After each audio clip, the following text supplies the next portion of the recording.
자, 안녕하세요. 조직 전문가 김용진입니다.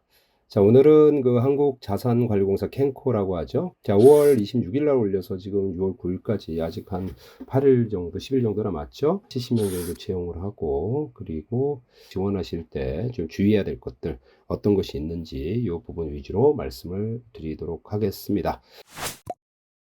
자, 그러면 제일 먼저 일단 이런 공고문을 좀 보면 간단한 개요부터 한번 좀 살펴봐야 되겠죠. 채용 분야는 이렇게 경영부터 정보통신까지 채용 인원은 70명이죠. 자, 한국자산관리공사 홈페이지는 당연히 기본이 들어가셔야 될 겁니다. 자, 홈페이지에 들어가시면은 이렇게 공사 그 소개부터 여러 가지 내용이 나오죠. 이 중에서 여러분이 꼭 체크하셔야 될 게 요 개요란, 공사 개요, 그리고 비전 및 경영 목표, 그리고 연혁 정도는 조금 알아두시면 더 좋을 것 같고요.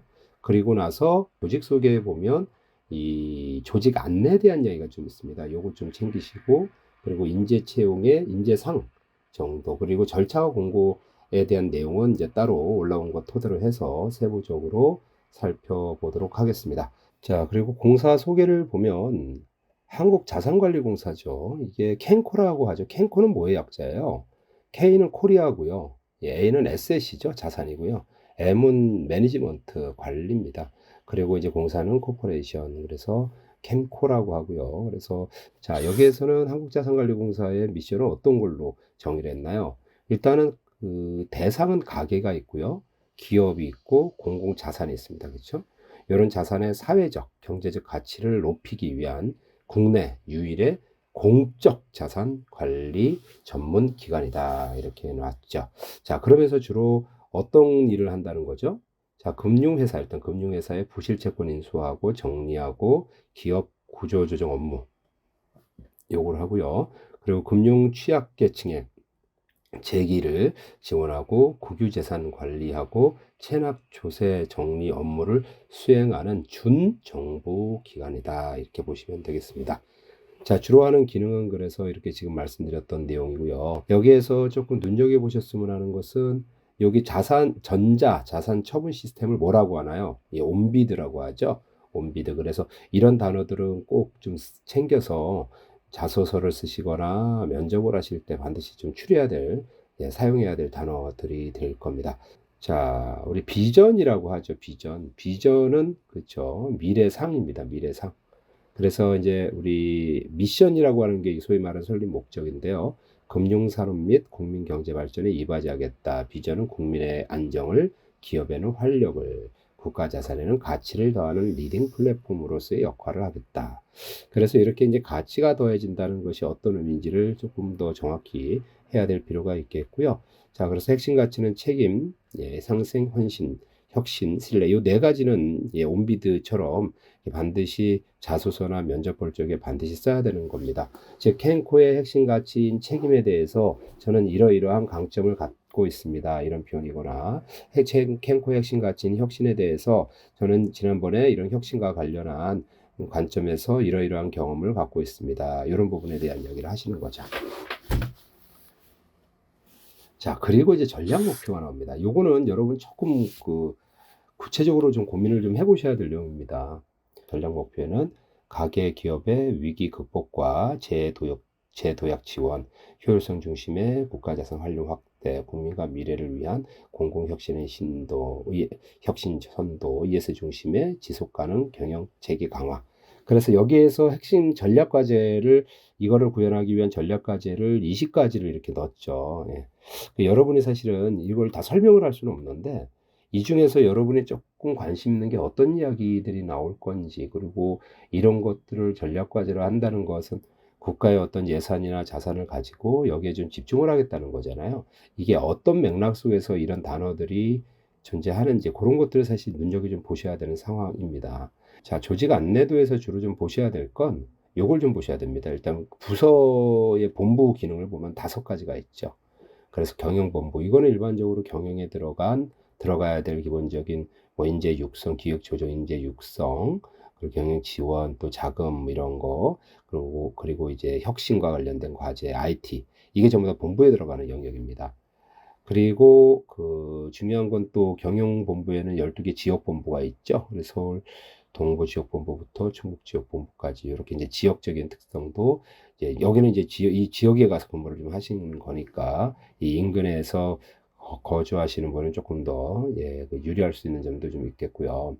자, 두 번째는 가계지원본부입니다. 기획처, 지원처. 이런 거는 좀 챙기셔야 될 단어죠. 새 출발 기금 운영처. 그래서 이런 게 어떤 내용이고 어떻게 진행하는지, 그리고 조서채권 관리처, 뭐 이런 것도 있는가 하면, 기업 지원 차원에서는 기업 총괄처, 인수처, 기업 자산 인수하는 거, 기업 회생을 지원하는 거, 그리고 해양투자금융처 이런 것도 좀 인상적이죠.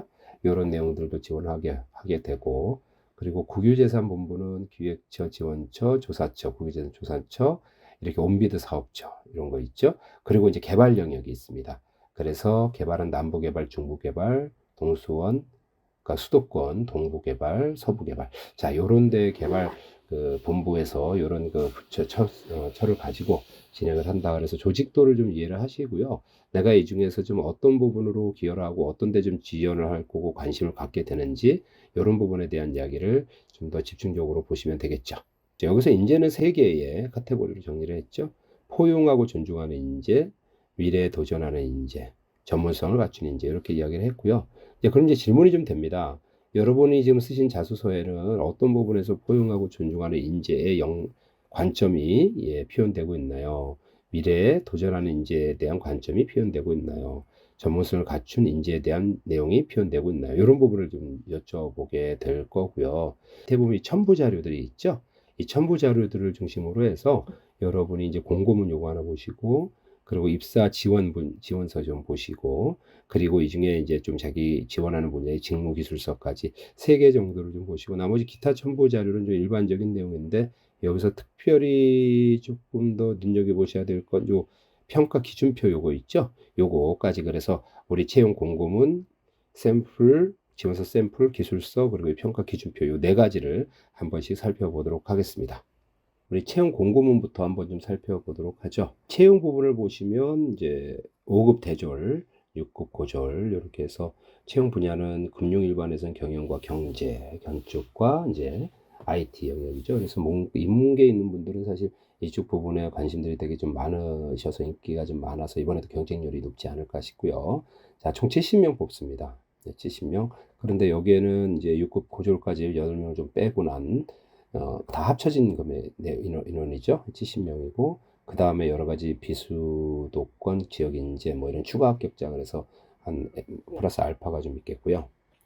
자, 지원 자격은 이제 가만히 보시면 일단 국가공무원법에 위배되지 않는 사람이시면 되고요. 특별히 이제 각 파트별로 약간의 이제 제한 조건을 주고 있는데요. 일단 금융일반과 건축은 2급 이상, 한국사 능력 검정시험 2급 이상 정도이셔야 되고, 그렇죠. IT도 이제 2급 이상 정도 되죠. 그런데 IT는 특별히 IT 관련 자격증 소지자 이렇게 있다는 말씀 드리겠고요. 자, 그리고 이제 금융 일반은 6급은 이제 고졸자들이죠. 요거는 이제 4급 정도 보시면 되겠습니다. 자, 채용 절차는 가만히 보시면 접수가 이제 9일 날 끝나죠. 끝나고 나면 이제 심사, 서류 검사를 좀 하게 될 겁니다. 그래서 기본적인 거 다 필터링하고, 기본적으로 이렇게 미충족된 것들 필터링을 하고, 그리고 이제 필기 전형이 들어가죠. 그래서 서류 심사는 사실 큰 문제가 없으면 다 통과를 좀 시킨 거죠. 아까 요구하는 기본 요건의 자격 부분과, 그리고 이제 애국가 쓰고 뭐 이런 이렇게 불성실한 말도 안 되는 거 이런 게 쓰지만 않으신다면 통과가 될 거고요. 그리고 필기 시험을 봐서 요건 이제 상대평가로, 상대평가로 위에서 쭉 점수를 해서 30%, 그러니까 총 3배수, 3배수 컷을 하게 되겠죠. 3배수 컷.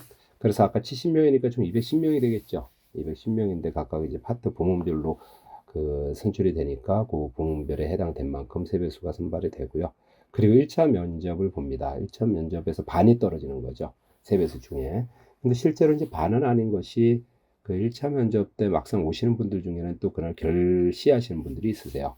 그래서 이제 그거까지 빼면 정확히는 이제 반은 아니고요. 하여튼 반 정도 염두에 두시면 되겠고, 이때 여러분 면접 보면 1박 2일로 상당히 오래 하죠. 자, 1박 2일로 보고, 그 다음에 요게 끝나고 나면 임원 면접이 2차 면접이 있습니다. 그래서 2차 면접은 1.5배수 중에서, 그렇죠. 그러면, 그렇죠. 그 1.5배수에 0.5배수가 떨어지니까 반의 반 정도는 떨어지는 거죠. 떨어지고 1배수에서 조금 이제 승률이 점점 높아지기는 할 겁니다. 기본적으로 블라인드에 대한 것들은 다들 잘 알고 계시니까 이런 걸로 꼭 해당되는 사항이 문제가 안 되도록 하시기 바랍니다. 그리고 필기 시험은 그럼 뭘 보는데요? 라는 것에 경영은 이렇게 경영학, 그렇죠. 경제는 미시경 거시, 그리고 이제 건축은 뭐 건축 계획부터 법규까지, IT는 이렇게 프로그래밍, 뭐 이런 정도가 내용이 되겠고요. 자, 그리고 6급 고졸은 NCS 직업 기초 능력, 그래서 NCS 사이트에 들어가면 이렇게 이제 여러 가지 역량들 중에 이 5가지를 뽑은 겁니다. 의사소통, 수리, 문제 해결, 정보 능력, 조직 이해 능력. 그래서 이제 객관식으로 이렇게 점수를 본다. 그리고 공사에 대한 기본적인 업무와 관련된 거, 10문제 이렇게 보시면 되겠습니다. 자, 그리고 이제 직무 수행 능력과 관련해서는 90점으로 120분 동안 이제 시험을 이렇게 보겠죠. 100점 만점으로. 자, 1차 면접은 1박 2일로 합숙 면접 본다 그랬죠. 그래서 심층 면접. 여기서 주로 보는 것은 이렇게 직무와 책임, 대인 이해, 공직 윤리 이런 부분을 보고요. PT 면접은 문제 해결 능력 이런 거 많이 보고, 그리고 이제 토론 면접은 의사소통과 대인관계 능력 이런 거 많이 본다 그랬죠. 그래서 이제 심층 면접 한 40점 정도 이렇게 그 스피치 자료를 작성해서 발표하고 이제 그 인터뷰하고요. 그럼 PT 면접 PT 준비해서 질의응답을 좀 하는 거죠. 자, 그리고 요건 40점, 그 40% 꽈락입니다. 꽈락. 예. 그리고 토론 면접 20점까지 하면 이제 100점이 되잖아요. 그래서 이럴 적에 이제 4점이 안 나오면 꽈락이 된다고 보시면 되겠고. 그래서 1차 면접 보시는 분은 인성 면접까지 같이 가져가시고, 사실 인성 검사에서는 2차 면접의 꽈락에 영향을 미치지는 않습니다. 그렇고요. 다만 2차 면접할 때는 참고가 들겠죠. 자, 그리고 나서 이제 2차 면접은 임원 면접입니다. 아무래도 공직의 그 성격이 좀 강하다 보니까 이제 인성, 자질과 관련된 직무 능력에 대한 것들 종합적으로 검증을 좀 합니다. 그리고 뭐 근무 조건은 이렇게 본사는 이제 부산에 있으니까, 그리고 아까 지역본부 쭉 나와 있었잖아요. 이런 지역본부에서 근무할 수도 있고 주 5일 정도 이렇게 근무한다. 이렇게 보시면 되겠습니다. 자, 다음은 우리 NCS 기반의 채용 직무 기술서 제공해 줬죠. 그래서 이게 지금 그 채용 부문별로 이렇게 제공이 되고 있는데요. 이 중에서 우리 경영 파트만 한번 보시고 어떤 부분 유념해서 보셔야 될지 이런 거 위주로 좀 보시면 되겠습니다.